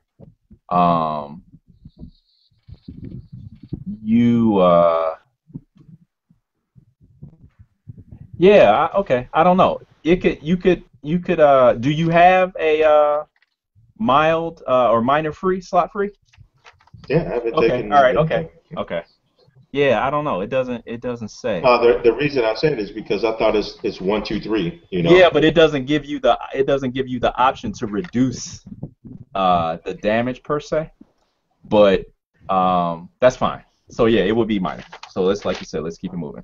Okay, Daryl. All right. So Arbiter has he has a moderate though because he took the short circuit, right? Yeah. Okay, all right. So with you punching the guy, we will say that since it's related to your systems, to your armor, that it does apply to what you're doing. Okay. Okay. So go ahead and roll 2d6. Take away the 1, and also I'm assuming it will be your smash approach, Yeah. right? Okay. Yeah. All right. And just tell me what you roll. 11. Modified 11? Wow. Okay. All right. Okay. So man. Okay. So it's kind of the same situation with you. Okay. So you basically have 3 points to do with as you will. Do you want to put them all? You can put them all into damaging them, all 3 points, and give him another critical. You can hold 1 point to make sure that you don't take any damage while you're in combat with him, and he'll take a moderate condition. Does that make sense? I want to use 1 point to take no harm, and then the other 2 I'll put a condition on it. Okay, so what's the condition you're gonna put on? I'm gonna put like blinded, because like when I punched him, as I was bringing my arm back, I opened up my palm and then used my plasma cutter, not to actually like burning. Oh, okay. Right in his face. Okay, so you give him a flash, like a plasma flash, man. That's ugly. Okay, all right. So he yells out, and you see he flails. Okay, and he tips backwards, and he starts tumbling down the stairs. Okay, and bouncing down the stairs, headed down. All right. Who goes next? Wonder Man is gone, and you have gone. Okay, let's kick it over to Slade. Okay, all right. Okay, Slade. All right, so I guess I will join Arbiter in fighting this ape. Okay. Okay. I'll just throw a real good punch at him. Okay. Okay. All right. So you leap down the stairs as he begins his tumble, and you take a swipe at him. So roll your 2d6 plus your smash. All right. And tell me what you get. 9. Oh wow. Okay, you got it really good. 9? Yeah. Okay. All right. Okay. All right. So how do you give him a punch? What do you do? As I'm leaping down, I'm basically pulling back, and as I'm getting close to him, I'm just releasing all the force behind it. Mm-hmm. Okay. All right. You actually kind of impede his falling back, and as you basically give him a punch to the flat part of his nose, you see that amazingly he seems to crumple and just balls up in a corner of the stairwell. And you see he's kind of balled up there, and you hear him kind of whimpering and stuff as his hands are over his eyes and everything, and you can hear him like snuffling and stuff like that. Okay. All right. Who goes next? Nothing. Arbiter. You better hope once he gets control of his senses, that nobody's around. It's the thing. He's having a bad day. Right. Who goes next? After Tempest. Who's left? Forethought and Tempest is left. Nestor? I guess I'll go to Forethought. Okay. All right. Well, seeing as this guy apparently has disappeared, he has disappeared or teleported or something. Mm-hmm. A little concerned that he may still be in here. Mm-hmm. And there's still a lot of innocents in here. So, this is what I'm going to do. I'm actually going to, you know how like when you like run and you like jump in like a chair with like, casters on and kind of roll with it? Mm-hmm. So I'm going to do that, and I'm going to have it basically kind of roll out the window, Mm-hmm. and I'm going to catch myself in the chair along with all the people and pull them all out. What do you mean along with all the people? Okay, all the people, okay. all the all of the hostages, and basically we're all gonna float down to the bottom, Nice. try to get them Okay. all out. All right. Okay. So this will be a seize control. Okay. Okay. And actually, wait, hold on, wait a minute, because it might not even need to be that. Let me look again. So you are basically, you said, say that again now? I'm sorry. Basically, the way I see it is like I can't necessarily fly with it. Right. I can move object. So Okay. that's why I'm sitting in an object to Okay. move that while I'm in it. Okay, gotcha. and Okay. and All moving right. the people Along with you. along Okay. with me. All right, I got you. Okay. All right. So, okay. All right. So, You know, that's you can't beat loophole master. right. I know. I know. Okay. So, you gather the folks up and everything, and you guys start slowly descending down the outside of the building to the ground below. Okay. Okay. All right. Okay. Who goes next? Let's see So here. you're gonna get out the credit. So go ahead. The guy that turned invisible? Let him go. What's his name? Death Stalker, whatever. Oh, okay. All right. Okay. All right. Uh. Okay. All right. You notice. Actually, you hear a scream. Okay, Joe. Mhm. And you see you look up above and you see Deathstalker using the people as like stepping stones, and he has his katana over his head and he's leaping person to person to person to person Trying to coming get to to you. Okay? So Okay. you need to make a defy danger roll. So it's your Okay. 2d6 plus your maneuver, and he's about to slice you. Oh Wonderful. God. Okay, this is not gonna be good. Okay, You ain't getting away and with his hostages, dude. can I use my probability control? Let's see, he misses Yeah, one. this is probably gonna hurt.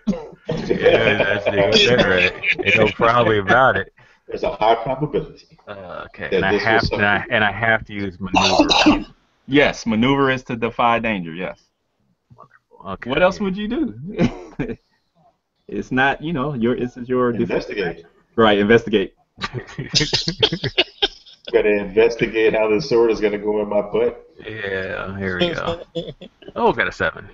Okay. All right. So with that 7, let's see here. Ooh. Okay. All right. Let's see.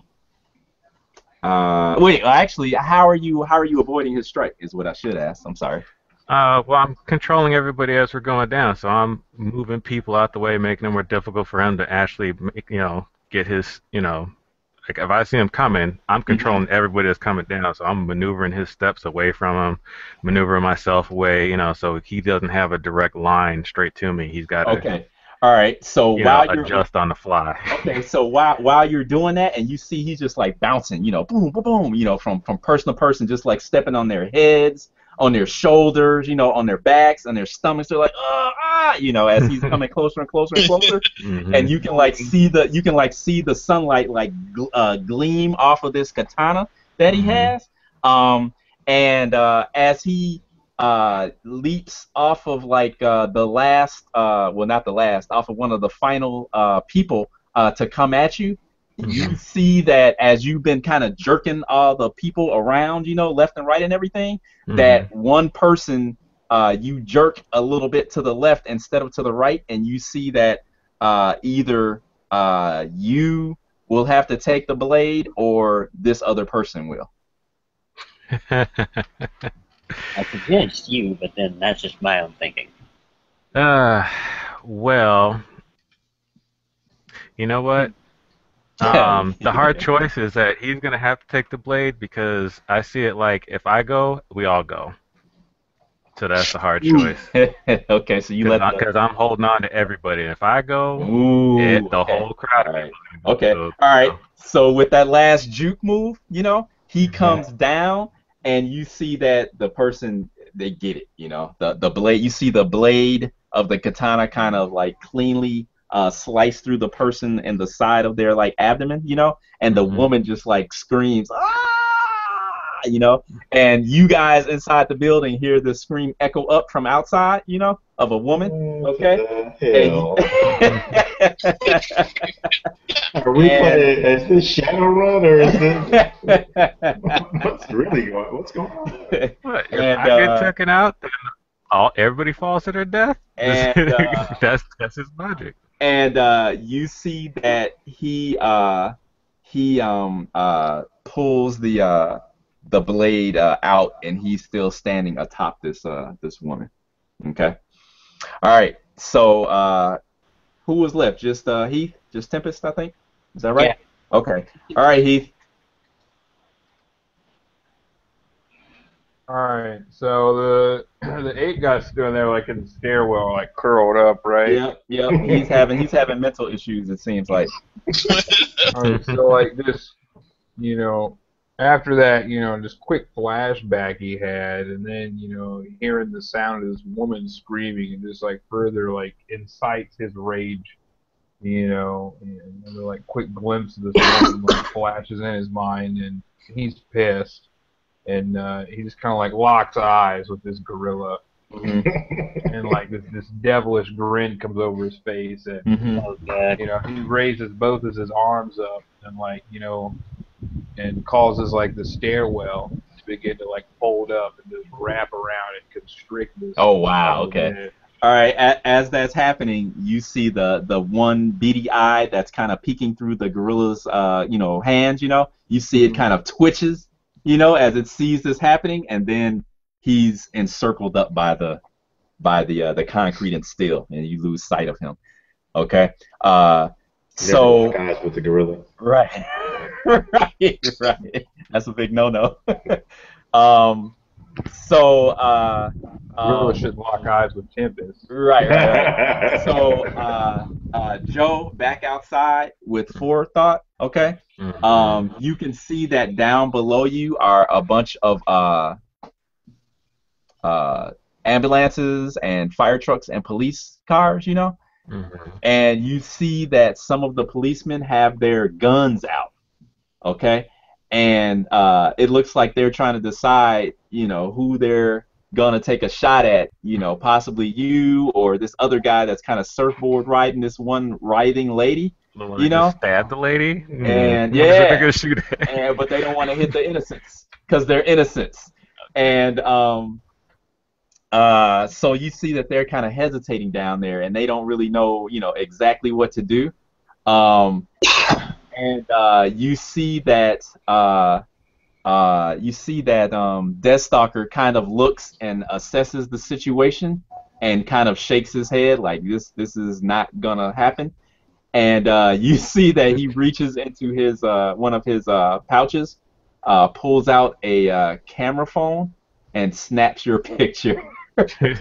And then you see he draws another symbol, mystic symbol, into the air, and he disappears. Okay.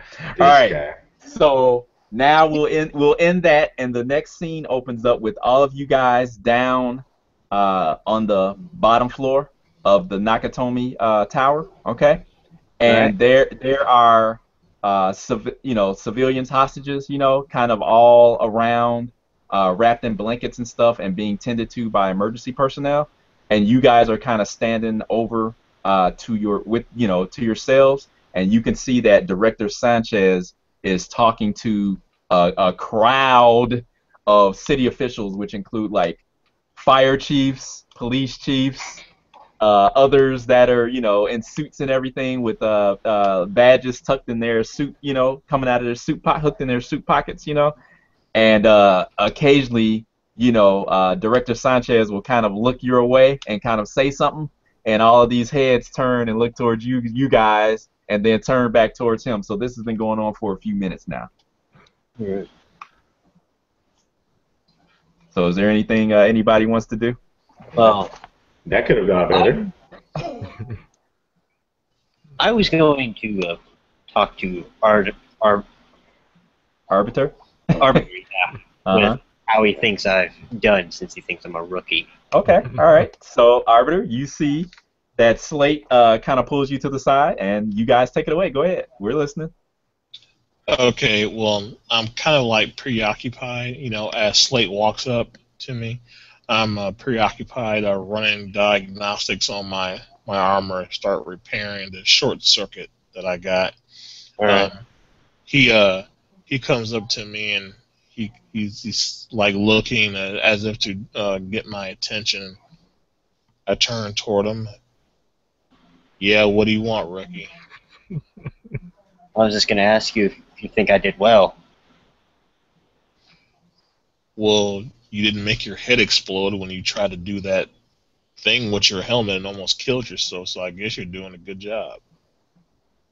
I'm just trying to save the day, help out people, that sort of thing. But I was wondering if you could help me do a bit more research in my abilities, sort of unlock my full potential with this helmet thing. Uh, Mystic stuff is really not my forte. It's more Oh, technical. Maybe, But maybe like if you find anything like any books or stuff, or maybe something that could help unlock any secrets to this helmet I have. yeah, sure. But right now we got a lot more things to worry Yeah. about. Like this media over here is going to shred us a new asshole. Yeah, that. So we got to definitely fix that first before we do anything else. Yeah. And then Arbiter actually walks over to Sanchez, like in front of the crowd, and Arbiter activates some loudspeakers he has on his armor. He says, "Attention, everyone! Even though this was a quote-unquote disaster, as everybody is portraying this as, we are, you know, superheroes. All of us make mistakes just like you do. And if it wasn't for us, there'd have been a lot more of the regular police and other emergency personnel that would have got hurt. So even though there is a lot of property damage, think of the lives that were saved because the police officers and other medical personnel did not get involved in this conflict." Okay. And then he shuts off his speakers, and then he walks away. He's like, "Hey, I said my piece. I'm out." Okay. Drops the mic. Make a Right. make a 2d6 roll plus your bond with the city. Oh, they hate me. Six total. This is gonna go over so well. What'd you get, Daryl? Six total. They're like, "Fuck you, Art. You walking sardine can, motherfucker." Okay, you see that a bunch of the reporters, you know, news reporters that are there, they kind of like surround you like piranha, you know, and they're like, "Well, what about all the damage that's been caused? You know, who exactly was behind this incident? You know, who are you working for? Are you a vigilante like some of the other so-called heroes that have been trying to help the city? Blah blah. You know, so it seems like between their talking over you and everything, that your message may just not have gotten through and sunk in the way you wanted it to. You know, because they're kind of diluting. They're diluting the sincerity of your message, basically. They're Okay. being media people. Right. Exactly. Like, that's not sensational. We need Right. sensational. Exactly. Right. We need some TMZ shit right now. Right. Okay. Joe, do you want to? Does Fort want to do anything? Yeah. First thing first is get the one lady that got stabbed to immediately. She's already getting medical attention. All right. Okay. Well, she's already getting medical attention. I'm trying to read the thought of the guy that took my picture, so I get like a mental idea as far as, you know. Well, that happened while you were still floating the people down to the ground, so you weren't able to do that. Okay. Alrighty. Well, I already kind of have an idea what he plans on doing anyway, so it's okay. It'll come at me. Let's see here. I'll actually kind of attempt to kind of mingle in with the crowd and kind of like get like kind of get an idea as far as, you know, try to get. Now, Go ahead, Joe. Go ahead, man. Try to mingle in with the crowd and kind of Trying to pick up chicks? What are you doing? Are you mingling with the crowd? No, I mean, Hey, what's going I on? know What does I know that it's mean? kind of a lot of chaos. You know, people are, Well, Or what are you you're trying to accomplish? What are you trying to do, basically? uh, What are you hoping is gonna happen because of your mingling with the crowd?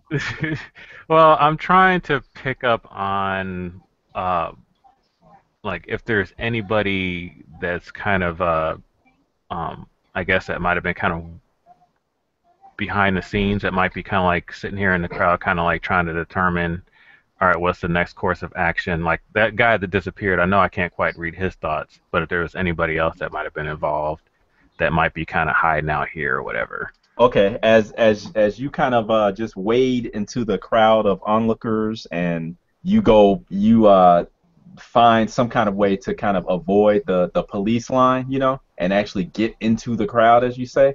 You see that people are basically like kind of haranguing you and following you. They're like, "Oh man, what's your name? Who are you? What's your powers, kid?" They're like, I'm nobody. I just came down like everybody else. I'm gonna. I just play it off like I really don't know what they're talking about. All right. I've had enough. I'm going to attempt to put an end to this. So I'm going to sort of fly above the crowd, not so far that they can't hear me, but high enough to where I'm their focal point of attention.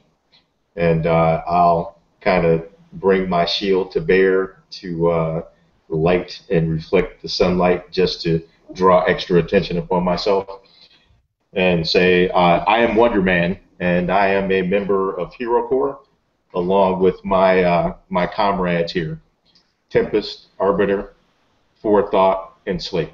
I'll say today we fended off a superhuman terrorist threat that attempted to blow up the, what is it, Hitachi? Nakatomi. No, what is it? What is it? Nakatomi. What do you say? What are you telling me? The No, I don't know Nakatomi. what. No, what's the name of the tower? I know it's Nakatomi. I was just saying, wondering what you were gonna say. Jack it up. So Okay. we fended off a superhuman terrorism attempt on the tower, and we saved many lives. Though property was damaged, property can be replaced. Remember, lives cannot be. Okay, go ahead and roll your 2d6 plus your bond with the city. Which is 0 now. Yeah, buddy. It's a city rep because of the. Okay, 5. Oh Five, my God. five. Okay. Oh, Okay. All right.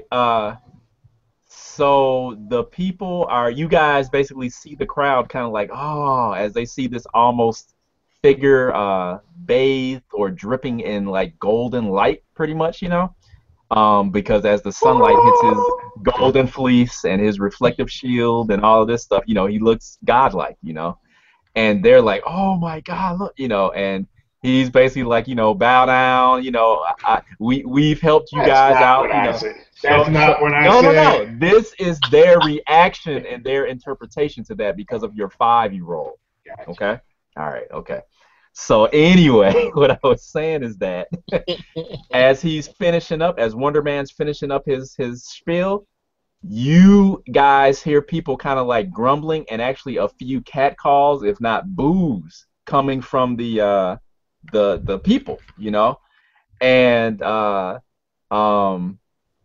so there's not an overwhelming show of support at this moment. People are still kind of like, we aren't sure about this. Is this for real?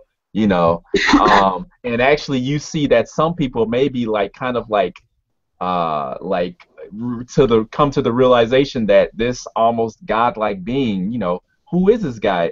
Does he have the power to just do? All these guys have the power to just do what they want and just like destroy and who are these guys? So you're getting a very mixed reaction from the crowd. Are any of the media people asking questions or anything? They're always asking questions. Yes. I'll flitter down towards an attractive newsie. Okay. And I'm still an 18-year-old kid, so that's what will float my boat. So I'll drop down and say, I'm willing to take questions from the media on behalf of my team. Okay, all right. So you see that the media crowd moves from Arbiter and swarms over to Wonder Man to see what he has to say. Okay, and while that's going on, Heath, what's Tempest doing? Rain and fire. He's just kind of like dumbfounded at the ignorance of these people, the sheer stupidity of the questions that they're asking, and like he's getting pissed. Mm-hmm. And he's gonna approach the media who are trying to like downplay the good deeds that have happened and make a story out of something unimportant. Oh my! As you walk up, they're like, oh my God, look at him!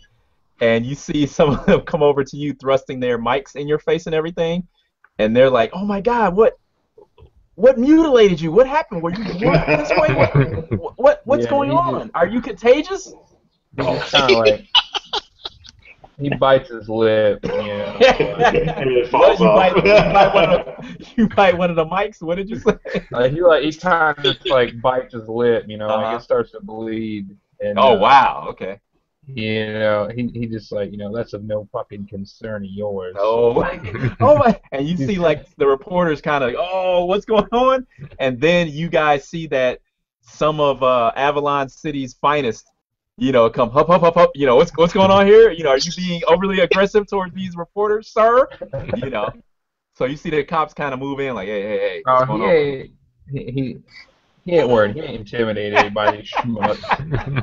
And like he's gonna slowly lock eyes, for a second with like each and every one of these damn reporters, and just tell them what do you estimate the value of this damage? Just throw me according to our experts, at least over $50 million and counting, sir. Do you have the means to pay for this? What do your experts value the lives of each and every one of these individuals to be? And at that, they kind of turn to each other like, what's he talking about? What's this madness? What do you mean by that? 17,000. Right. Minimum salary of right. These people wouldn't be here if it wasn't for the corporate generosity of the Nakatomi Corporation. These people wouldn't be breathing if not for our actions today.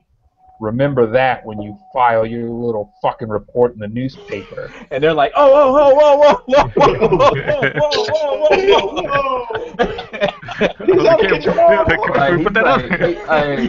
He's talking like phlegm, the spitting, like he's mad. Yeah. Okay. Go Punisher. All right. So you see, they back off because you just volatile, and you hear one of the reporters like, see, they're all like that. They're all angry like that. That's that. And imagine some of them have the power. They can, they're volatile. They're uncontrolled. And then you kind of hear, supposedly Hero Core, blah blah blah. Okay, so you kind of hear that as they go about themselves. There's this one medic, Heath, that comes over to Tempest, and you see that he's like that leg of yours looks like it's still in pretty bad shape. Can I take a look at it? I've had worse, kid, but I suppose. Okay. All right. It's a powerful elemental power. I'll just, if I could use fire, I'd cauterize it, but I don't like fire, so I'm not gonna do it. So I'll just put rock into this wound until it bubbles close. Okay, yeah, so he comes over, okay, to. And you see he's like, man, he says this looks like it needs stitches. I can see that somebody tried to do something to it, but you need to go to the hospital, buddy. So I got a mobile hospital right over there. Kind of jerks his thumb at Arbiter. Okay. All right. Okay. He says, all right, if you think so, but you don't, you aren't looking too good. That's all I gotta say, And he kind of backs off and leaves you alone. Okay. Heath, make a Make an examine roll. So that's your investigate plus 2d6. Okay. What is my investigate? I think it's 0. Article. Yeah. And yeah. And then minus 1 on that. -1. -1.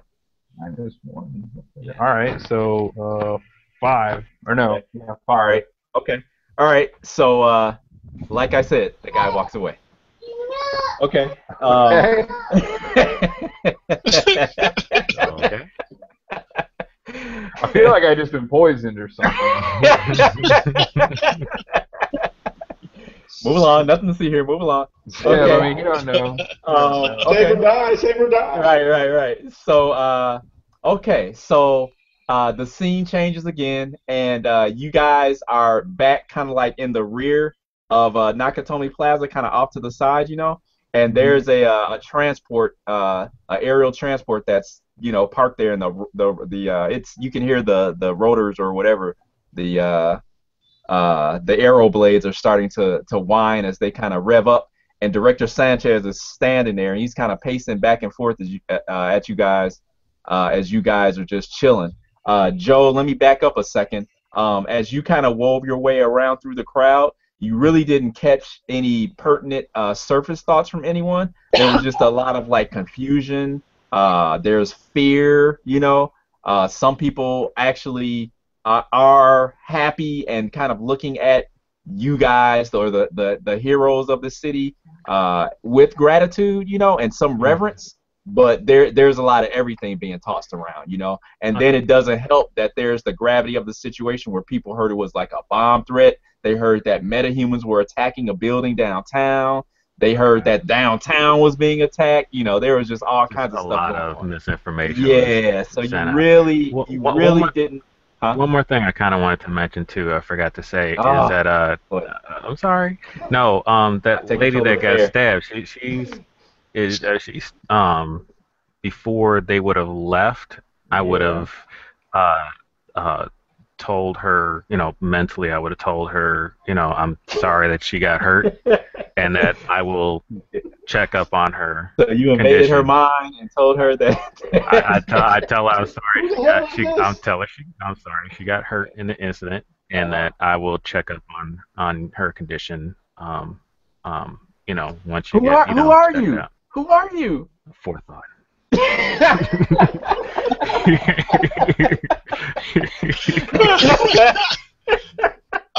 Okay.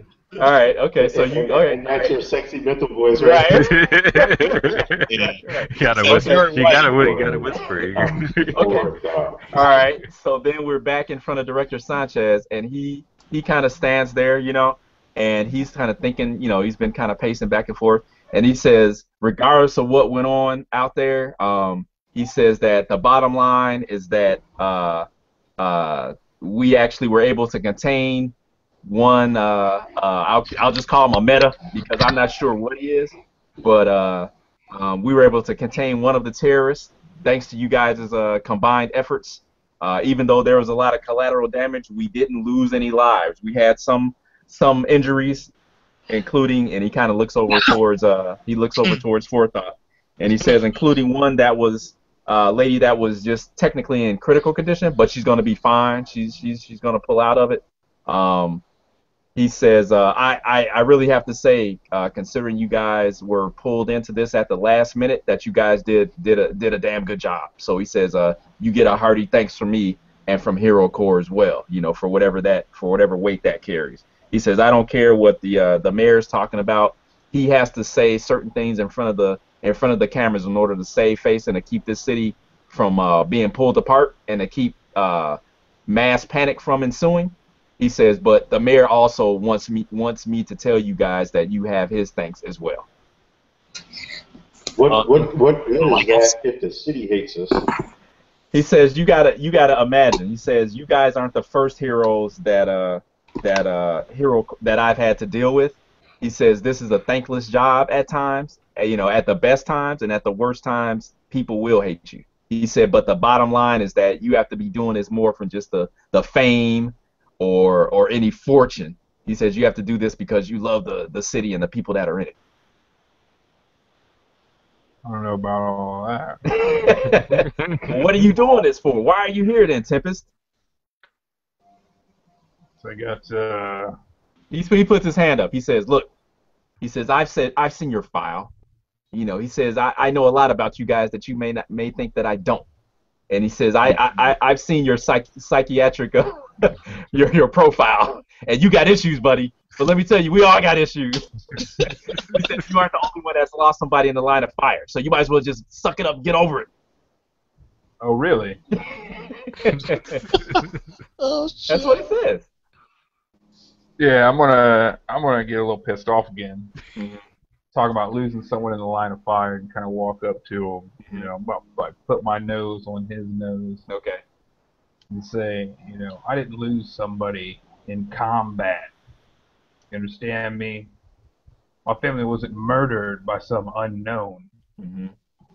You ever watch the life leave your loved ones by your own fucking hand? Huh? You see that his eyebrow twitches, his left eyebrow twitches, and he kind of says, "Yeah, as a matter of fact, I have." Oh, so you mean to tell me that you personally killed your own wife and child? Is that what you're telling me? He says, "It may not have been directly by my hand, because I'm not a murderer, I say, what? but it did happen by my action as a result of my actions." Oh, Oh. shit. Okay, so he just called me a murderer. You So said by your own hand. You must right. feel like you're a murderer. I jump in and for what it's worth, and I actually establish a mental communication with Tempest, and I say that I say Stand your down. I say your anger, although justified, is directed in the wrong direction. I say you should focus that anger where it belongs, on those that would direct you into causing harm on others, not those that wish to It's a clinical help others. psychologist. You're mighty wise for a 16-year-old. Your Hyper anger, intelligent. He's super intelligent. your anger arouses me. Okay. So yeah, that. I'll stand up and say, "Hey, Tempest, it's not worth it." So like he's hearing Wonder Man talking to him and forethought, and like his eyes just like twitching. So from one crazy to another, huh? And he's looking at director Sanchez. Simmons. Don't forget Sanchez. Damn it. And he just kind of says in like a hushed kind of like growl. Mhm. He's like, I'll let you walk out of here on 2 good legs today. I really. Okay. All right. So at that, Sanchez kind of steps to the side, and he kind of points at you guys as a group, and he says, "Once again, regardless of what happened here in this stressful situation, you got my thanks, and you can count on Hero Corps asking for your help in the future again, because without it, this city's gonna go up in flames. I can feel it." Okay.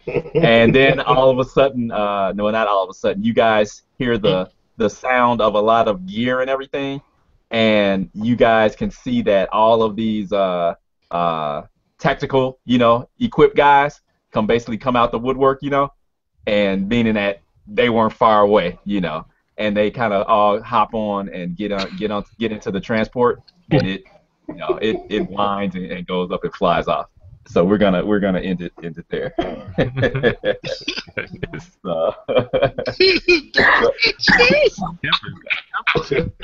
So what do you guys think? You guys enjoy yourselves or what? Yeah, this is Pretty good. definitely interesting. Okay.